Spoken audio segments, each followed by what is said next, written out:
মৌমিতার ঘরকন্যায় সকলকে স্বাগত জানাই। আজকে নতুন দুর্দান্ত একটি রেসিপি নিয়ে চলে এসেছি। আজকে বানাবো চিংড়ি মাছের ঝোল। চিংড়ি মাছের ঝোল বানানোর জন্য এখানে আমি 200 গ্রাম চিংড়ি মাছ নিয়েছি। তাতে নুন, হলুদ, সামান্য পরিমাণ লেবুর রস দিয়ে খুব ভালো করে ম্যারিনেট করে দেব। ম্যারিনেট করে আমি কিছুক্ষণের জন্য রেস্টে রেখে দেব। এরপর আমি একটা পেস্ট বানিয়ে নেব। কালো সর্ষে, সাদা সর্ষে, কাজু বাদাম, সামান্য নুন, সামান্য সর্ষের তেল দিয়ে আমি পেস্টটা তৈরি করে নেব। এরপর কড়াই বসিয়ে তাতে তেল দিয়ে ম্যারিনেট করা চিংড়ি মাছগুলো দিয়ে দেব ভাজতে। দেখো, চিংড়ি মাছগুলো খুব বেশি ভাজবো না, খুব হালকা করেই আমি ভেজে তুলে নিয়েছি। ওই তেলে আমি কেটে রাখা আলুগুলো দিয়ে দেব।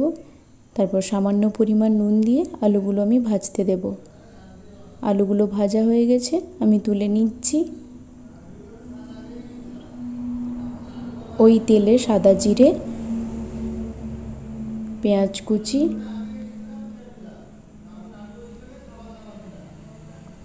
দিয়ে খুব ভালো করে আমি পেঁয়াজটা ভেজে নেব। পেঁয়াজটা ভাজা হয়ে গেছে। এরপর কাঁচা লঙ্কা,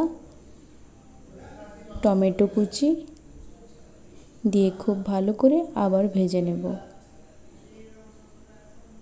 ভাজা হয়ে গেছে। এরপর আদা রসুনের পেস্টটা আমি দিয়ে দিলাম। আদা রসুনের কাঁচা গন্ধটা যতক্ষণ না যায় ততক্ষণ অবধি ভেজে নেব।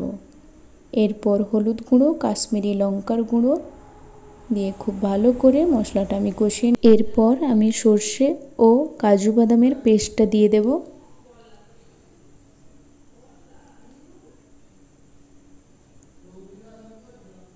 দিয়ে আবারও খুব ভালো করে আমি কষিয়ে নেব।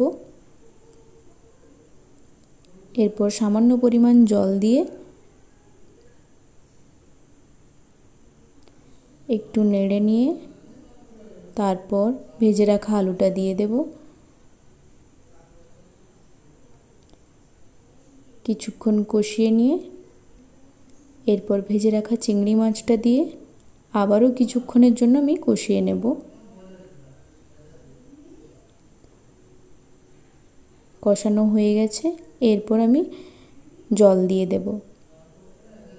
জল দিয়ে কিছুক্ষণের জন্য আমি ফুটতে দেব।